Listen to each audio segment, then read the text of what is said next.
Sempat tidak berencana mengajukan pra-peradilan, tim kuasa hukum tersangka Jessica Kumala Wongso akhirnya justru memutuskan untuk mempra-peradilkan Polri atas penetapan status tersangka klien tersebut. Tim kuasa hukum yakin Jessica tidak bersalah dalam kasus kematian Wayan Mirna Salihin. Sejak pekan lalu, berkas perkara tahap pertama tersangka Jessica Kumala Wongso sudah dilimpahkan tim penyidik Direktorat Reserse Kriminal Umum Polda Metro ke Kejaksaan Tinggi DKI. Kuasa hukum Jessica, Yudi Wibowo, telah mengajukan pra-peradilan di Pengadilan Negeri Jakarta Pusat dan telah menyiapkan saksi ahli. Alasan kuasa hukum mengajukan pra-peradilan adalah karena merasa yakin bahwa polisi keliru menetapkan Jessica sebagai tersangka karena kliennya tersebut tidak bersalah. Karena tidak ada fakta konkretnya menaruh racun cyanida dalam kopi itu. Polda Metro Jaya sendiri telah memperpanjang masa penahanan Jessica Kumala Wongso tersangka kasus pembunuhan Wayan Mirna Salihin. Perpanjangan penahanan Jessica dilakukan untuk melengkapi berkas perkara dan penguatan alat bukti penyidik. Sebelumnya, untuk melengkapi berkas penyidikan, Jessica menjalani pemeriksaan kejiwaan di Rumah Sakit Cipto Mangunkusumo selama 6 hari. Tim Liputan, Metro TV. Kita beralih ke informasi lain. Pemirsa, Polda Metro Jaya menyatakan siap menghadapi sidang pra-peradilan yang diajukan oleh kuasa hukum tersangka pembunuhan Wayan Mirna, Jessica Kumala Wongso. Menurut rencana, sidang pra-peradilan akan digelar PN Jakarta Pusat pada hari ini. Polda Metro Jaya menyatakan sudah siap dan telah mematangkan materi pembelaan gugatan yang dilayangkan Yudi Wibowo, kuasa hukum Jessica Kumala Wongso. Kabid Humas Polda Metro Jaya, Komisaris Besar Polisi M. Iqbal menegaskan, polisi sudah sepenuhnya yakin dengan langkah menetapkan Jessica sebagai tersangka. Iqbal mengatakan proses penetapan Jessica sebagai tersangka sudah sesuai SOP dan Kitab Undang-Undang Hukum Pidana atau KUHP. Pra-peradilan yang dilayangkan Jessica terkait penangkapan paksa dan penetapan Jessica sebagai tersangka yang dinilai tidak cukup bukti. Intinya, Polda Metro Jaya sudah mempelajari dan sudah siap untuk menghadapi sidang pra-peradilan itu. Itu aja. Kenapa? Yang mewakili nanti itu. Ya itu, Kepala Bidang Hukum dan timnya. Poin-poinnya apa aja, Pak? Kenapa? Pra-peradilan itu poin-poinnya apa aja? Nggak bisa kita sampaikan dong. Yang jelas kita diperadilan tentang upaya paksa kepolisian, diantaranya penahanan dan penetapan tersangka. Sebelumnya Kapolres Jakarta Utara, Komisaris Besar Polisi Daniel Tifaona mengatakan pihaknya melakukan penangkapan sebagai antisipasi tindakan dan ancaman terorisme. Daniel mengatakan polisi mendapatkan laporan aktivitas mencurigakan di mana ketiganya terlihat lalu lalang di sekitar areal kantor Samsat Mangga 2 Pademangan Jakarta Utara. Saat diamankan, ketiganya juga menolak memberitahu identitas mereka. Sudah 3 hari, anggota kemudian laporan kepada saya. Daripada kita gambling ternyata ini, mohon maaf, ancaman teroris sampai sekarang masih ada. Daripada kita membiarkan ternyata itu teroris, kemudian di-stop oleh anggota. Kemudian yang bersangkutan masih tidak mau mengakui, ditanya baik-baik, tidak menginformasikan, akhirnya dibawa ke Polres. Sampai di Polres kita lakukan SOP, yaitu penggeledahan, ya, penggeledahan. Kemudian untuk memastikan apakah benar mereka dari instansi KPK. Setelah kita dapatkan kartu anggota mereka, kemudian kita koordinasi dengan pihak KPK. Dan jawaban dari pihak KPK bahwa benar nama-nama tersebut adalah anggota KPK.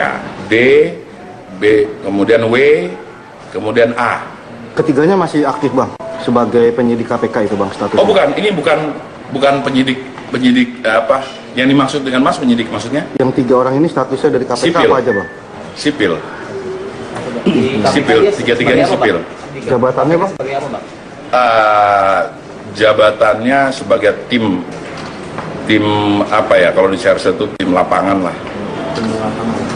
Kejaksaan Tinggi Bengkulu mengeluarkan surat ketetapan penghentian penuntutan perkara kasus Novel Baswedan dalam kasus dugaan penganiayaan tersangka pencurian sarang burung walet di Bengkulu. Kejaksaan beralasan tuduhan penganiayaan yang berakhir kematian terhadap Novel tidak cukup bukti. Selain itu, Kejaksaan menganggap kasus yang dituduhkan kepada Novel sudah kedaluarsa secara hukum. Kasus yang dituduhkan kepada Novel terjadi pada tahun 2004. Saat itu Novel menjadi Kepala Satuan Reserse dan Kriminal Polres Bengkulu. Novel dituduh menembak pelaku pencurian burung walet, namun tuduhan tersebut telah dibantah oleh Novel. Kalau aturan madaluarsa, karena perbuatan ini yang disangkakan adalah ancamannya di atas 3 tahun, maka masa daluarsa 12 tahun.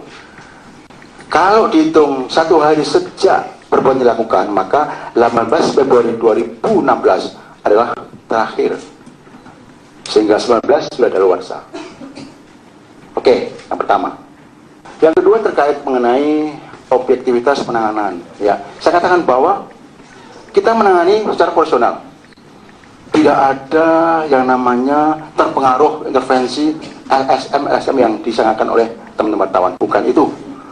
Kami meyakininya itu sebuah proses ya yang telah kami kaji. Dari artinya gini, memang sempat dilimpahkan ke pengadilan, kan gitu ya.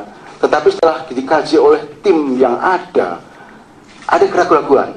Padahal untuk kita bisa membawa ke pengadilan itu harus yakin bahwa ini pelakunya, ini perbuatannya. Nah, kalau belum yakin, bagaimana kita membawa ke pengadilan? Kasus penganiayaan tersangka pencurian sarang burung walet yang dituduhkan kepada Novel Baswedan terjadi pada 2004, namun kasus baru diungkap setelah Novel menangani kasus simulator SIM yang melibatkan Kakor Lantas Polri, Irjen Joko Suswilo pada tahun 2012. Novel Baswedan dituduh menganiaya sekelompok pencuri sarang burung walet pada 2004. Saat itu ia menjadi Kepala Satuan Reserse Kriminal Polres Bengkulu. Setelah sempat diperiksa di internal Polri, Novel hanya mendapat sanksi teguran. Novel pun masih memegang posisi yang sama hingga setahun kemudian.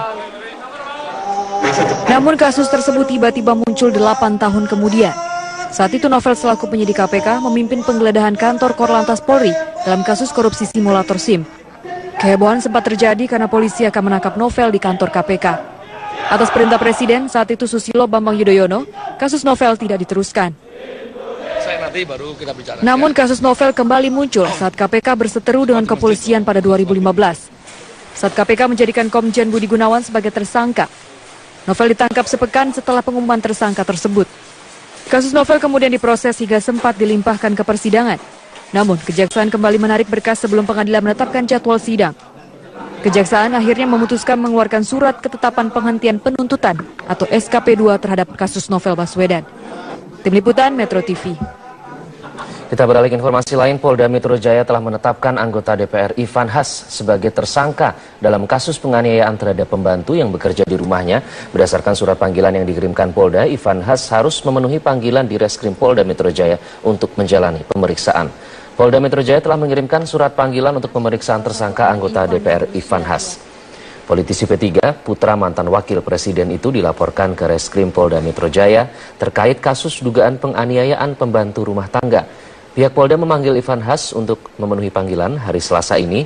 Menurut Kabid Humas Polda Metro Jaya Kombes Pol M. Iqbal, jika tidak hadir hingga panggilan ketiga, Ivan akan dipanggil paksa. Sebelumnya Ivan Has juga dilaporkan ke Mahkamah Kehormatan Dewan DPR terkait dengan dugaan pelanggaran etik DPR.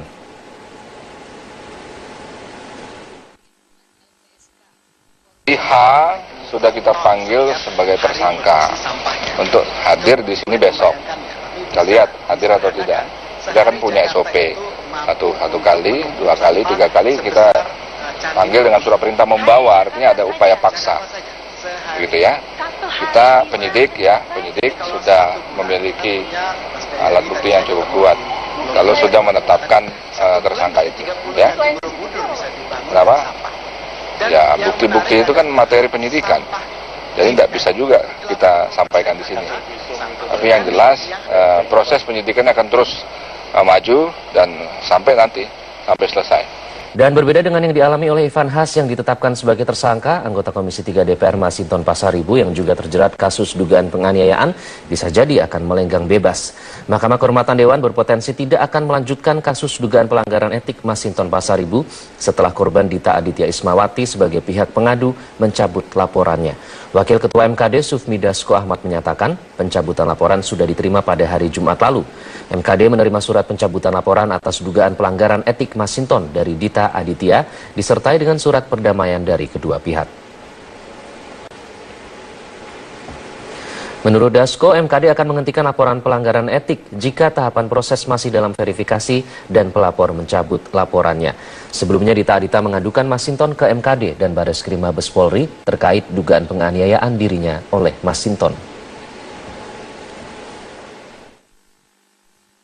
Pada hari Jumat sore, perwakilan dari Saudari Dita sudah menyampaikan surat pencabutan laporan di Mahkamah Kehormatan Dewan, di mana pada surat pencabutan itu dilampirkan juga surat perdamaian antara Saudara Masinton dan Saudari Dita, dan juga disertakan pencabutan laporan ke Bareskrim Polri serta pencabutan kuasa pada LBH Apik.